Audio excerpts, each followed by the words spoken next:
കാശിപത്രം ഭാഗം 3. ഓഹോ, അപ്പോൾ നീയാണോ എന്നെ നോക്കാൻ വന്ന ഹോം നേഴ്സ്? അവൻ്റെ ചോദ്യം കേട്ടപ്പോൾ അവൾ പേടിയോടെ അവനെ നോക്കി തലയാട്ടി. അതേതായാലും നന്നായി. നിന്നെ ഒന്നുകൂടെ കാണാൻ എനിക്ക് നല്ല ആഗ്രഹമുണ്ടായിരുന്നു. അവൾക്ക് ചുറ്റും പതിയെ നടന്നുകൊണ്ട് അവൻ പറയുമ്പോൾ അവിടെ നിന്ന് എങ്ങോട്ടെങ്കിലും ഓടിപ്പോയാലോ എന്ന് പോലും അവൾക്ക് തോന്നിപ്പോയി. അവനോട് എന്ത് പറയണം, പ്രതികരിക്കണം എന്നറിയാതെ അവൾ അങ്ങനെ നിൽക്കവേ പെടുന്നനെ മദർ അവളോട് പറഞ്ഞു കൊടുത്ത വാക്കുകൾ അവൾക്ക് ഓർമ്മ വന്നു. മോളെ ഭദ്രേ, ഒരിക്കൽ മോളുടെ ജീവിതത്തിൽ അങ്ങനെ ഒരു കാര്യം നടന്നു എന്ന് വെച്ച് ഇനി നീ ആർക്കു മുന്നിലും തലതാത്തി നിന്ന് കൊടുക്കരുത്. ആ കാശിനാഥനെ തന്നെ ഇനി കാണുവാണെങ്കിൽ പോലും മോൾ അവൻ്റെ മുന്നിൽ തോൽക്കാൻ പാടില്ല. സ്ത്രീകൾ നിസ്സഹായ അവസ്ഥയിൽ നിൽക്കുമ്പോഴാണ് പുരുഷന്മാർ അവരെ കീഴ്പ്പെടുത്താൻ ശ്രമിക്കുക. അതുകൊണ്ട് മോൾ ഇനിയെങ്കിലും എല്ലായിടത്തും സ്ട്രോങ് ആയി നിൽക്കണം. മദറിൻ്റെ വാക്കുകൾ അവളുടെ ചെവിയിൽ ഒരു മന്ത്രണം പോലെ അലയടിച്ചു വന്നു. ഇനിയും അവന് മുന്നിൽ കീഴടങ്ങില്ല എന്ന ചിന്ത അവളിൽ അലയടിച്ചപ്പോൾ അവൾ നിറഞ്ഞ കണ്ണുകൾ അമർത്തി തുടച്ചുകൊണ്ട് അവനെ നോക്കി ചെറുതായി ഒന്ന് പുഞ്ചിരിച്ചു. ഡോക്ടർ സത്യൻ പറഞ്ഞിട്ടാണ് ഞാൻ നിങ്ങളെ പരിചരിക്കാൻ വന്നത്, അല്ലാതെ പഴയ ബന്ധം പുതുക്കാനൊന്നുമല്ല മിസ്റ്റർ കാശിനാഥ്. അവളുടെ മൂർച്ചയേറിയ വാക്കുകൾ ഒരു നിമിഷം കാശിയെ അത്ഭുതപ്പെടുത്തിയിരുന്നു. എങ്കിലും മുഖത്തെ ഭാവം അവൾക്ക് മുന്നിൽ കാണിക്കാതെ അവളെ ഉച്ചത്തോടെ ചിരിച്ചുകൊണ്ടവൻ സോഫയിൽ ചെന്നിരുന്നു കൊണ്ട് അവളെ നോക്കി. ഓക്കെ, അപ്പോൾ നമുക്ക് കാര്യങ്ങളിലോട്ട് കടക്കാം. ഇവിടെ ഞാൻ മാത്രമേ ഉള്ളൂ. അപ്പോൾ എൻ്റെ മരുന്നെടുത്ത് തരാനും ഭക്ഷണം ഉണ്ടാക്കാനും അലക്കാനുമൊക്കെ നിനക്ക് സമ്മതമാണെങ്കിൽ ഇവിടെ നിൽക്കാം, അല്ലെങ്കിൽ ഇപ്പോൾ പോകാം. മീശ പിരിച്ചുകൊണ്ട് ഗൗരവത്തോടെ അവൻ പറയുന്നത് കേട്ടപ്പോൾ അവൾ ഒരു നിമിഷം ആലോചനയോടെ നിന്നു. ഇല്ല, എന്തു തന്നെയായാലും എനിക്ക് ജോലി ചെയ്തേ പറ്റൂ. അവൾ മനസ്സിൽ കുറിച്ചുകൊണ്ട് അവനെ നോക്കി. എനിക്ക് സമ്മതമാണ്. നിങ്ങൾക്ക് ഭേദമാവുന്നത് വരെ ഞാൻ ഇവിടെ നിന്നോളാം. അവൾ അത് പറഞ്ഞപ്പോൾ അത് കേൾക്കാൻ ആഗ്രഹിച്ചതുപോലെ അവൻ്റെ മിഴികൾ ഒന്ന് തിളങ്ങി. അപ്പോൾ ഇന്നു മുതൽ നിനക്കിവിടെ താമസിക്കാം. സാലറിയൊക്കെ ഞാൻ തന്നോളാം. ഇപ്പോൾ എനിക്കൊന്ന് കിടക്കണം. അവളെ നോക്കി അതും പറഞ്ഞുകൊണ്ടവൻ വാക്കിംഗ് സ്റ്റിക്ക് താഴെ വെച്ച് അവളെ നോക്കി. അവൻ്റെ നോട്ടം മനസ്സിലായ പോലെ അവൾ കയ്യിലിരുന്ന ബാഗ് സോഫയിൽ വെച്ച് ധാവണിത്തുമ്പ് എളിയിൽ എടുത്തു കുത്തി അവൻ്റെ അടുത്തു ചെന്ന് പതിയെ അവനെ പിടിച്ചെഴുന്നേൽപ്പിച്ച് നടക്കാൻ തുടങ്ങി. അവൻ്റെ ബലിഷ്ഠമായ ശരീരം അവൾക്ക് താങ്ങാനാവുന്നില്ലെങ്കിലും അവൾ കഴിയും വിധം വീയാതെ പതിയെ സ്റ്റെപ്പുകൾ കയറാൻ തുടങ്ങി. അതറിഞ്ഞ പോലെ കാശി അവളിൽ അധികം ബലം കൊടുക്കാതെയാണ് നടന്നത്.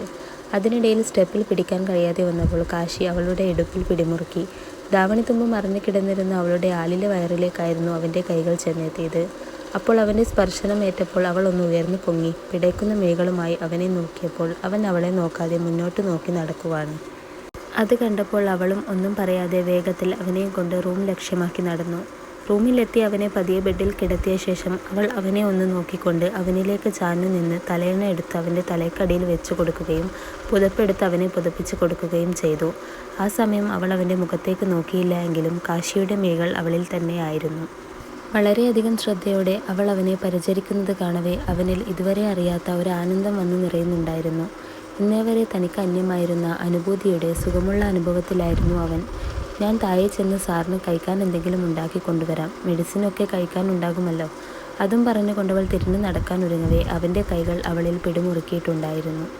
അവൻ്റെ ആ പ്രവൃത്തിയിൽ അവളൊന്ന് ഞെട്ടിക്കൊണ്ട് അവനെ തിരിഞ്ഞു നോക്കി. അപ്പോളായിരുന്നു അവനും താൻ എന്തിന് അവളുടെ കൈ പിടിച്ചു എന്ന് ചിന്തിച്ചത്. പെടുന്നനെ അവൾ പോകാൻ നിന്നപ്പോൾ അറിയാതെ കൈപിടിച്ചു നിർത്തിയതാണ്. അവളുടെ മുഖത്ത് നോക്കിയപ്പോൾ അവൻ എന്തിനാണ് പിടിച്ചു വെച്ചത് എന്ന ചോദ്യഭാവമായിരുന്നു. അവളോട് എന്ത് പറയണമെന്നറിയാതെ കാശി ഒരു നിമിഷം നിശബ്ദനായി. എന്താ സാർ, എന്തെങ്കിലും വേണോ? അവനൊന്നും മിണ്ടാതെ ഇരിക്കുന്ന കണ്ട ഭദ്ര ചോദിച്ചു. അത് എന്നെ സാർ എന്ന് വിളിക്കൊന്നും വേണ്ട, കാശി എന്ന് വിളിച്ചാൽ മതി. പെട്ടെന്ന് വായിൽ വന്നത് അവൻ അവളോടായി പറഞ്ഞു. അത് കേട്ടപ്പോൾ അവൾ അവനെ നോക്കി ചെറുതായി ഒന്ന് പുഞ്ചിരി തൂക്കി. നിങ്ങളെ സഹായിക്കാൻ വേണ്ടി വന്ന ഒരാളാണ് ഞാൻ. അപ്പോൾ പിന്നെ സാർ എന്നല്ലേ വിളിക്കേണ്ടത്? പിന്നെ ആ വിളി വേണ്ടെങ്കിൽ മുതിർന്ന ആളെ പേര് വിളിച്ച് എനിക്ക് ശീലമില്ല. അതുകൊണ്ട് ഞാൻ കാശിയേട്ട എന്ന് വിളിക്കാം. ഈ സമയം കാശി അവളുടെ ആ വിളിയിലാകെ കുരുങ്ങിക്കിടക്കുകയായിരുന്നു. അതുകൊണ്ട് തന്നെ അവൾ അവിടെ നിന്ന് പുറത്തേക്കിറങ്ങിയത് പോലും അവൻ അറിഞ്ഞിരുന്നില്ല. ഇതേസമയം അവൻ്റെ മുറിയിൽ നിന്നും പുറത്തേക്കിറങ്ങിയ ഭദ്ര തൻ്റെ ധാവണിക്കിടയിൽ ആരും കാണാതെ ഒളിപ്പിച്ചിട്ടിരുന്ന രുദ്രാക്ഷത്തിൻ്റെ മാല പുറത്തെടുത്തുകൊണ്ട് അതിൽ അമർത്തി പിടിച്ചു. ആ സമയം അവൾ അതുവരെ പിടിച്ചു നിർത്തിയിരുന്ന കണ്ണുനീർ തുള്ളികൾ അനുവാദം പോലും കൂടാതെ അവളുടെ കവിളിണകളെ തലോടി താഴേക്ക് പതിക്കുന്നുണ്ടായിരുന്നു. ഹൃദയം വേദനയാൽ മൂടപ്പെടുമ്പോഴും അന്ന് രാത്രി നടന്ന കാര്യങ്ങൾ അവളുടെ മനസ്സിൽ അലയടിച്ചു വരുന്നുണ്ടായിരുന്നു. എല്ലാ അർത്ഥത്തിലും കാശിഭദ്ര ആയ ആ രാത്രിയുടെ ഓർമ്മ.